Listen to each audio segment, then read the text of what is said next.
Shalom, shalom. It is Fireside Story Hour with no fire in the fireplace because I don't know how to start a fire, and that's scary to think there'd be me starting a fire.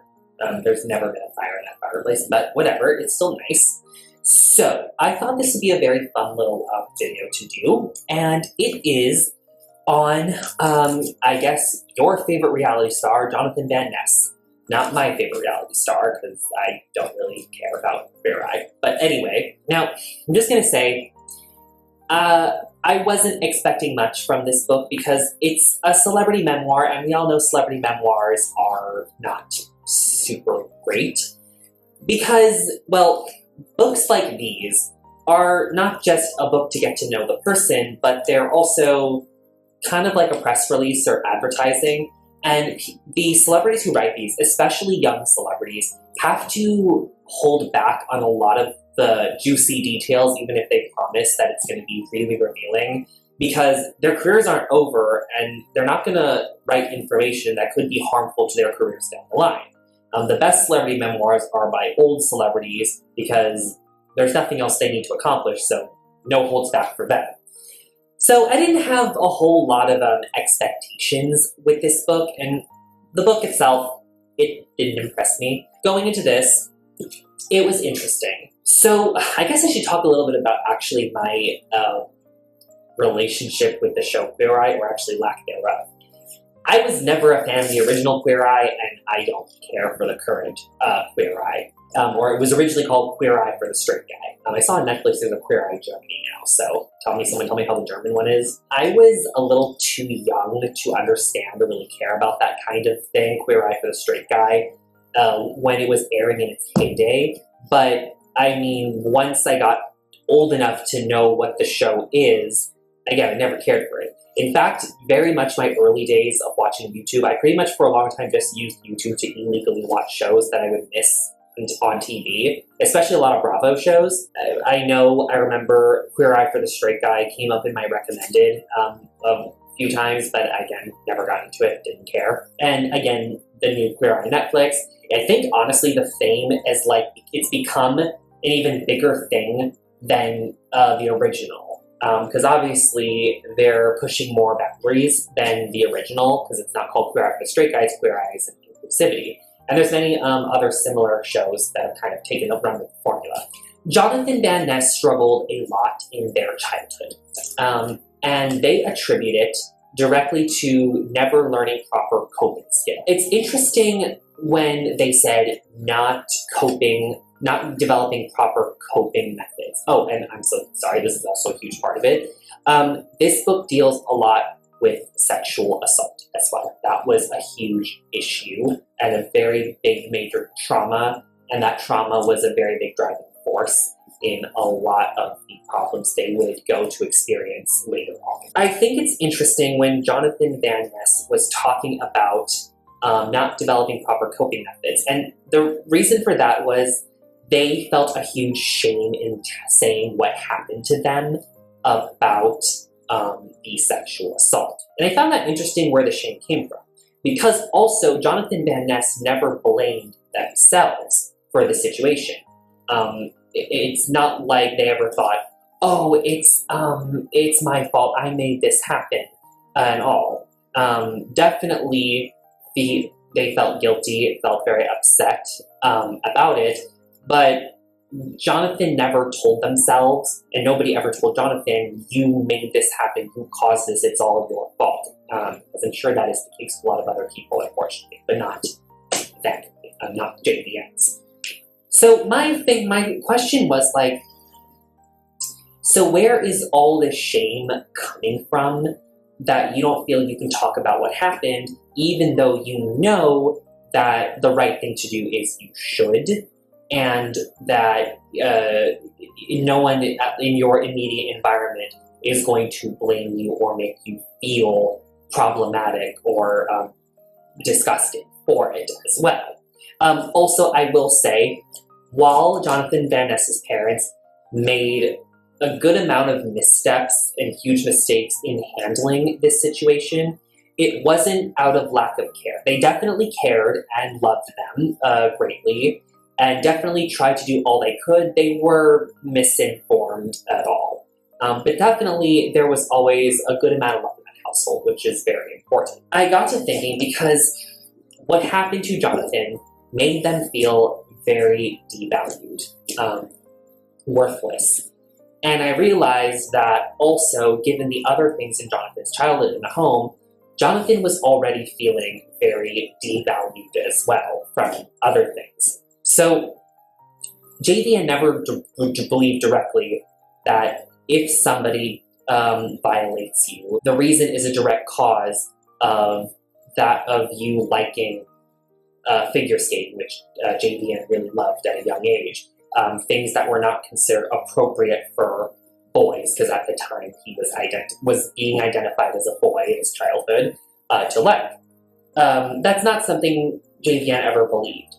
But because JVN was ousted as being a different child, and thus that led to a lot of feelings of feeling devalued and not worthy of the same respect that a conventional boy of his upbringing would normally command, the sexual assault indirectly validated the devalue they were already feeling from a lot of other things, I think. So to come forward with that for Jonathan definitely then would be a way of validating that the devaluement they were already feeling from everything else as well. Because then it confirmed that someone thought so inadequately and did so much that they had no problem doing what they did to them. And that was kind of a mouthful. And thus then could potentially open the floodgates to feeling like someone like Jonathan was worthy of just more devaluement, horrible things happening as well. So that's really tragic. So, okay, with any further ado, I rambled on quite a long time. So, kind of to back up my point, and that's just me analyzing what's going on, that's not what Jonathan says, is the reason why they felt so much shame in talking. It's just kind of what I pieced together reading the whole book in context and all. Because, again, they don't go really that deep into why they felt the way they felt, they just said what they felt. Oh, and also, as for the eating disorder, it was bad, but we never really get an update on how it got resolved, leaving me to just believe that they just eventually kind of outgrew it, or it kind of stopped because worse problems came around, but we'll talk a little about that later. So, first thing about Jonathan's home, like I said, Jonathan had a very typical Midwestern upbringing. It wasn't horrible, but both parents worked quite a bit, and thus his parents, their parents, but when much younger, Jonathan was known as he, had a very hard time being there for all the kids. My mom was an account executive in the advertising section at a local newspaper. She didn't have much time to ride my back all day to the Olympics. I would have gotten myself there with my work ethic and passion and drive. I was sure of it. I could have been Adam Rippon if somebody had only made the time. So it kind of shows Jonathan always craved the attention of their parents. My mom was my mom, my sun, and my stars. It meant so much to me to be away from everything with her. When I started to realize it was coming to an end, I felt a bottomless pit grow wider with me that only buying a gaggle of guinea pigs would eventually fill. You can see, again, because both parents had to work a lot, but they divorced because Jonathan's dad had an affair, and it seems like mom was trying harder to be a parent, despite also working a very demanding job as well. And Jonathan seems to very much have appreciated how much their mom really was trying to be there for them, even if, the job didn't make it possible, which I think is nice. But the most perfect, absolutely flaw-free kind of day could only happen in the summertime. And it was in the summer that I figured out for the first time exactly who I wanted to be. In Quincy, Illinois, if you were of a certain group of upper middle class people, your children would spend their summers at Quincy Country Club. And let me tell you, it was gorgeous. First of all, there was the pool ladies. In every country club, watering hole across America, there's a group of glamorous pool moms. Early on Saturday mornings, all the most fabulous matriarchs would parade out of the changing room, nab the best recliner chairs, layer on the tanning oil, and gossip their faces off, while the rest of the little boys were peeping in the water shooting their Nerf water guns, or did I say peeping in the water? Peeing in the water, I'm sorry. Ew. I shouldn't say that. Okay, that's gross. Shooting their Nerf water guns or playing some capture the flag game, you could find me gossiping with a group of the most notorious pool ladies. We would talk manis and petties, whether so-and-so had ever tried a certain face mask or if they had heard that another lady had left their husband for her female secretary. They helped foster my love of beauty by reading magazines with me and talking shit about everyone else's hair. I loved a pool chair moment, but the real action took place over by the cabana. That's where they served the jumbo, pretzels, chicken fingers, nacho cheese, and ranch dressing, and marinara sauce and ketchup with some mayonnaise on it. That's a quadruple threat dipping sauce situation, but who's counting, and ice cream sandwiches, but more importantly, that's where the cabana girls hung out. Okay, quick thing about the food. See, that's how I know. I mean, it's a Midwestern country club that's knocking off more high-end country clubs meant for a more middle-class, middle-class demographic, because the food just described there is not what they would serve at a true high-end country club that you would see like in Newport Beach or the Hamptons or something like that. That's where so many of my formative memories come from, in the shaded part of the cabana where I would concession stand like there was no tomorrow. The cabana was attended to by teenage models with names like Stacy and Nicole. I also wish I had been named Stacy or Nicole, but it wasn't caught in the cards. They wore uniforms that included these little white pillbox hats, and underneath them, they wore their hair in these cute little low-slung buns and perm ponytail figurations. This was like 1991, so all the boys had this long, shaggy hair tucked behind their ears, so messy and gross, and here's these fabulous girls were parading around with style. I was obsessed with that silhouette with that little chic hat and low-slung bun. I was all about it. They were young, beautiful, and they owned the pool deck. I wanted to grow out my hair, walk fiercely with trays, be the cabana girl boss of my dreams. So I think that's very interesting. He was always attracted to kind of,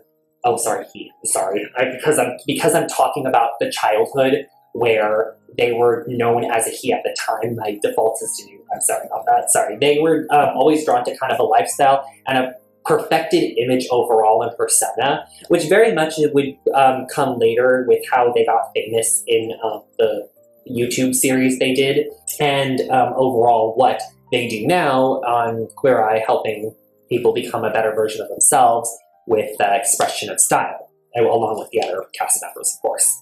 So I think that's just very interesting, and that was planted at a very young age. But I guess Jonathan would have been known to go perfect for, fashion school or something? I don't think they did. And then, of course, that interest keeps expanding later on in childhood, about a whole crafted, beautiful, glamorous image that's very well put together and curated. I guess I've always felt genderqueer, either both of the genders or somewhat in the middle. I just never knew what that had a name that I could identify with. I was really quick to put on heels and a gorgeous puffy-shouldered evening gown that really terrified my father. I remember him walking in and being torn out of this goofy black gown, and then there was a new role that I wasn't allowed to play dress up. But my aunt wasn't really about that, so we'd sneakily play with whatever we wanted, so it sometimes took an hour and a half to get out of it and hide the glitter before I went back home to my dad's house.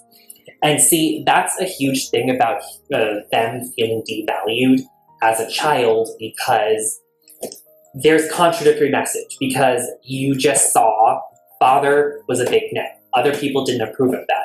But a lot of also people in the family were like, yes, and totally were fine with it. So this was a very interesting contradictive messages where they couldn't really figure out which was right or where they fit in between those two things, and thus I led to feeling like lesser than the others. So that was a huge driver for it. This contradictory message in childhood is just terrible. It was a lesson for me. Even in my loneliest times, I knew I could go deep into my imagination and create a better reality for myself than that, and that spilled into my life so many other areas. Those little moments kept me expanding instead of shrinking into myself. If my passion for life was a flame, so many people were trying to figure out how to douse water on it, but I kept burning within myself. No amount of homophobic, misogynistic fuckery was going to pull me out of that. There's always a really great spirit of resilience in there, which is fantastic, but that only goes so far.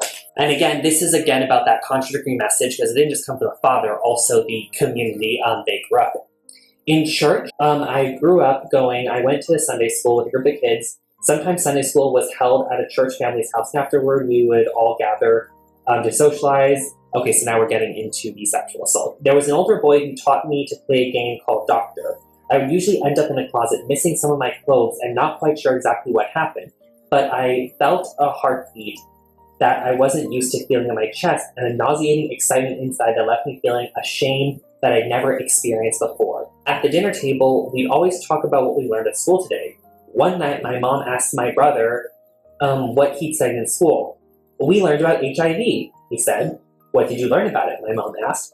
We learned that you get it when two boys have sex. Okay, see, that's a horrible failure on the education system. I don't know if it's a public or private school, but whichever, because, no, HIV, what school would teach you HIV is only transmissible if it's the same sex having intercourse?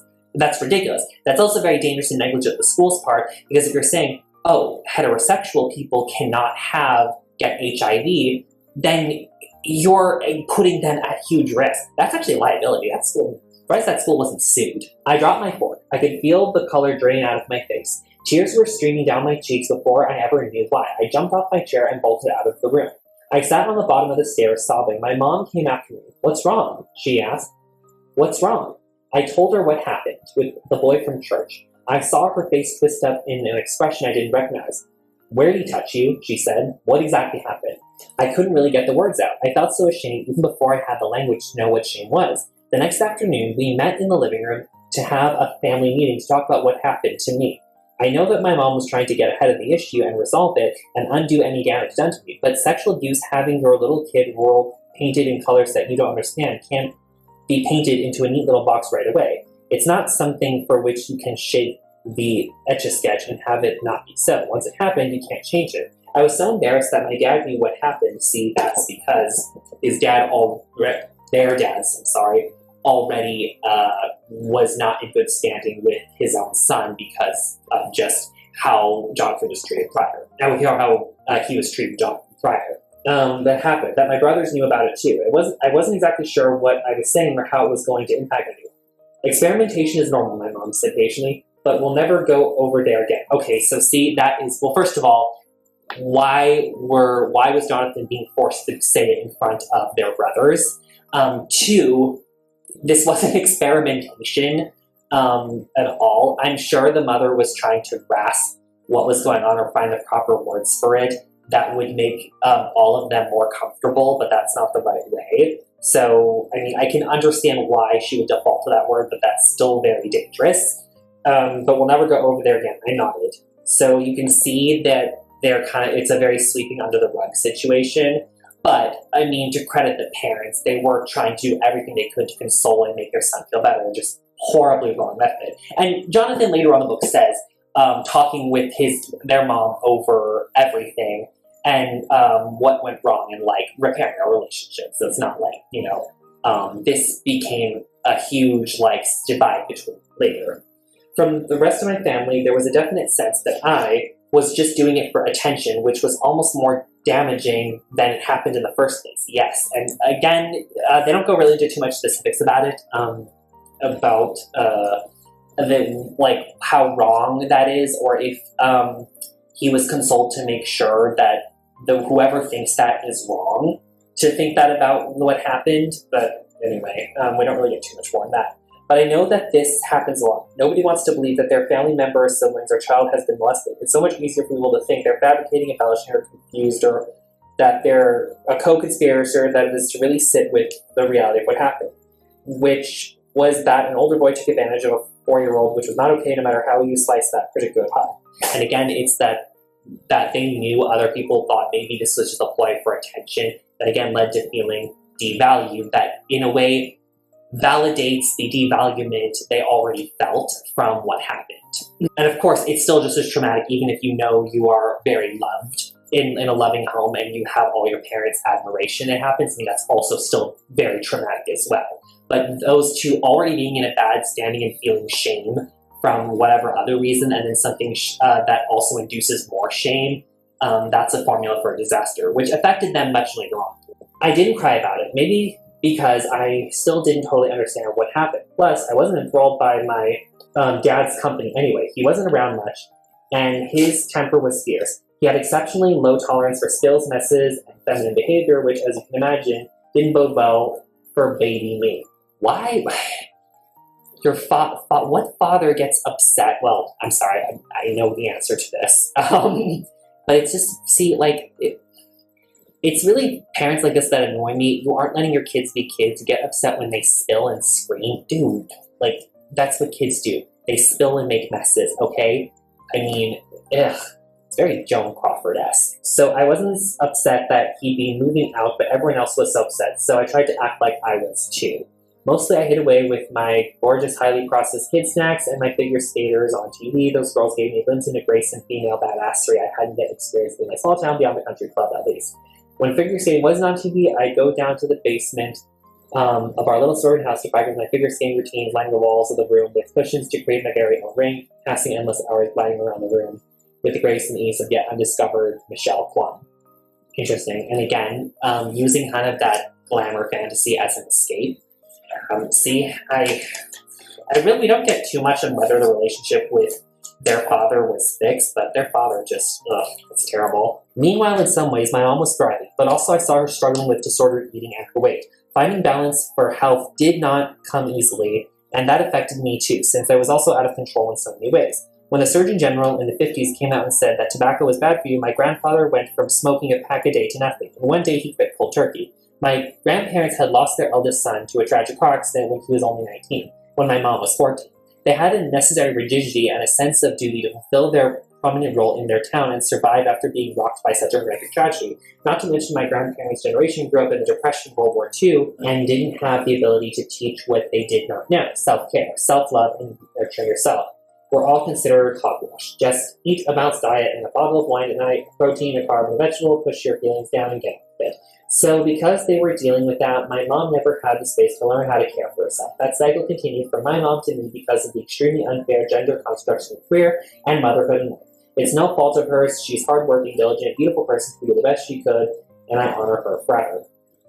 But I was desperate to find a sense of control and comfort anywhere I could. I had no healthy ways to self-soothe, so mostly I turned to food. I felt so much disconnection from my family, disconnection from myself, a general feeling of being out of place. Besides, in a tiny Midwestern town of 36,000 people, there were almost everyone else around me was eating to soothe themselves too. That's strange.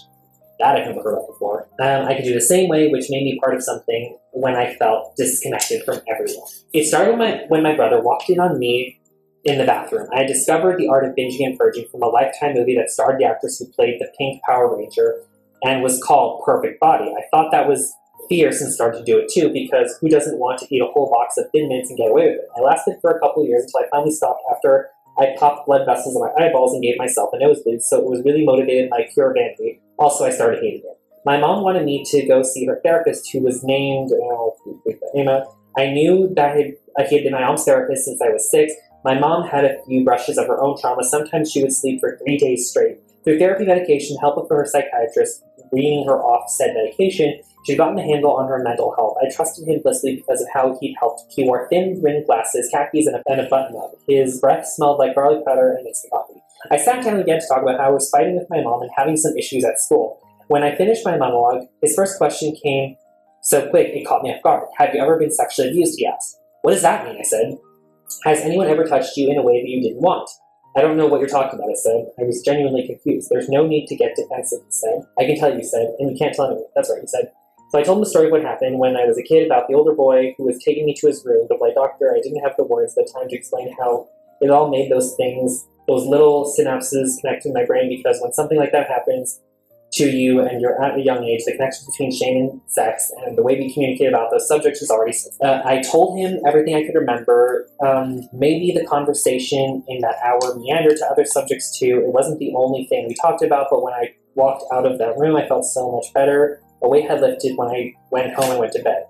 I was sure I had done the right thing. The next morning I went to my first hour English class, and there was someone I'd never seen before, a man in an official-looking suit standing right outside the class. I looked at him. I thought, I sat at my desk and pulled out my binder when the teacher came over. When we need to talk to you, to go to the principal's office. I immediately knew, fuck, this is not good. Went to the principal and took me back to the office. We passed the cemetery that I passed 10,000 times before, and it never looked quite like that. We passed the high school stadium, it never looked like that before.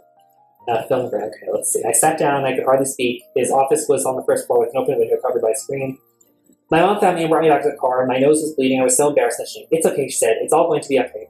It's not going to be okay, I sobbed. We have to go to the Department of Child and Family Services, she said. She told me that she had talked to my aunt, who was a lawyer. Great. Now I know she knows. You can choose not to participate in this, and they won't have a case, and we can deal with this as a family on our own way, she said. I'm not going to tell you what to do. If you want to do this, you can. But realize that if you do, there's a charge. It will be on our paper, our family's paper. What the fuck? That mom's shaming him, saying, please don't talk about it. My heart sank. We love you no matter what, she said, and it's your decision. But if you want this to be public, you just have to say, no matter how they ask you about it, that you chose not to participate in this because it would be detrimental to your mental health. I nodded. And when they asked me about it, that was what I said. The only thing I said. Over and over again. For weeks, they sent investigators to sim practice trying to catch me being unsupervised. It didn't help that my family was well known in town, which probably made them even more eager to catch them in a lie, because no one involved was willing to handle it through the Department of Child and Family Services. The case was dropped.